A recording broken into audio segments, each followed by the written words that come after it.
आज हम हिंदी व्याकरण में एक टॉपिक है उपसर्ग, उसको पढ़ेंगे और उसके विषय में जानेंगे कि उपसर्ग क्या है और ये किस प्रकार अपना कार्य करते हैं।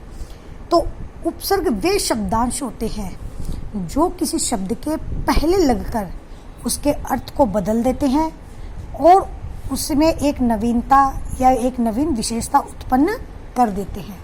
जैसे योग शब्द है, योग में वी उपसर्ग को जोड़ा, वियोग बन गया।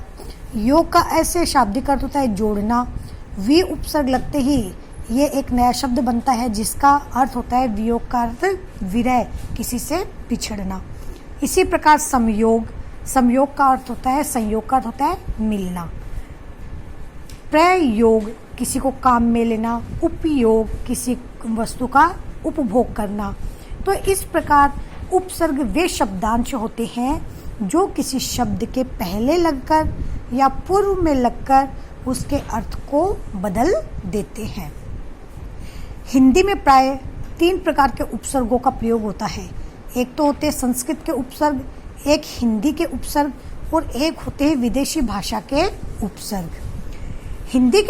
संस्कृत के जो उपसर्ग है वो लगभग 22 माने गए हैं और उनका प्रयोग हम हिंदी में करते हैं। अति, अधि, अनु, अप, अभिमान, अव। इसके पश्चात आ, उत, उप, दुस, दुर, निर, निस, नी, परा, परी।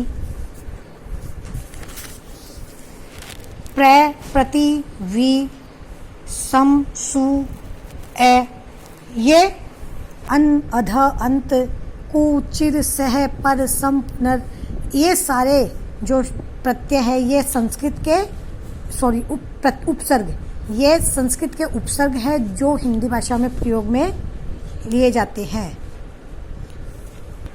जैसे सबसे पहला उपसर्ग है अति। अति शब्द को हम क्रम के आगे लगाएंगे तो अतिक्रम बन जाएगा। रिक्त के अति उपसर्ग लगाएंगे तो अतिरिक्त बन जाएगा। अधि है, अनु है, अनुगामी के लगाएंगे अनुगामी। शासन के उपसर्ग अनु लगाएंगे अनुशासन। इसी प्रकार अभिमान, मान उपसर्ग के अभि लगाएंगे, मान शब्द के अभि उपसर्ग लगाएंगे तो अभिमान बन गया। योग के अभि उपसर्ग लगाएंगे तो अभियोग बन गया। इनका अर्थ भी होता है कि जैसे अव का अर्थ बुरा, हीन या उप के लिए होता है। गत, अवगत, नत, अवनत। इसी प्रकार नति, अवनति, गुण, अवगुण। आ का प्रयोग तक और समेत, इसके लिए अर्थों में किया जाता है। आगमन, आजन्म, आकार, आरक्षण, आमरण इत्यादि। इसी प्रकार उत, उप, ये उपसर्ग है, इसको हम जब लगाते हैं हार शब्द के तो हार का अर्थ पराजय होता है। जब उप के लग जाता है तो एक नया शब्द बनता है उपहार, जिसका ये अर्थ आप इंग्लिश में बोल सकते हो गिफ्ट, हिंदी में भेंट होता है। तो दुस, दुर, निस, निर, इन शब्दों का उपसर्गों का हम प्रयोग करते हैं जिससे शब्द में एक नवीनता आती है। तो एग्जाम में लगभग ये प्रश्न पूछे जाते हैं कि कोई सा भी उपसर्ग दे दिया कि ये उपसर्ग लगा करके 4 नए शब्द बनाइए या 2 नए शब्द बनाइए। तो इनको बनाने के लिए हमें ये देखना चाहिए कि मूल जो शब्द होता है, जैसे दशा दुर है तो दशा मूल शब्द है, दुर उपसर्ग हो गया। जैसे हार मूल शब्द है, उपसर्ग हो गया।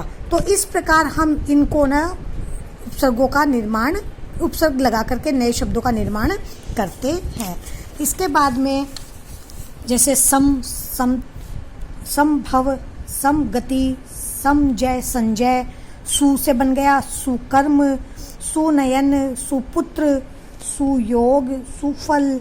फिर ए जैसे है अकाल, काल, अकाल, हिंसा, अहिंसा, नाथ, अनाथ। तो इस प्रकार ये उपसर्ग लगा करके हम शब्दों का निर्माण कर सकते हैं। तो हमें ध्यान रखना चाहिए कि मूल शब्द का पूर्णतया एक अर्थ होना चाहिए, सार्थक शब्द का हमें उसमें प्रयोग करना चाहिए। फिर इसके बाद में हिंदी के जो उपसर्ग आते हैं जैसे अपढ़, अछूत, अमोल। इनमें ए उपसर्ग लगा है जिसका अर्थ होता है अभाव या नहीं। अन्न, इसका भी अर्थ अभाव या निषेध के अर्थ में होता है। कै और कु, इसका अर्थ प्रयोग बुरे के अर्थ में होता है। जैसे बिन, बिना, बिन पूछे, बिन ब्याह, बिन बुलाया, भर, भरपेट, भरसक, भरमार, भरपूर। जैसे आपके आ जाए कि भर शब्द लगा करके दो नए शब्द बनाइए, आप भरपूर बना सकते हो, भरसक बना सकते हो, भरपेट बना सकते हो।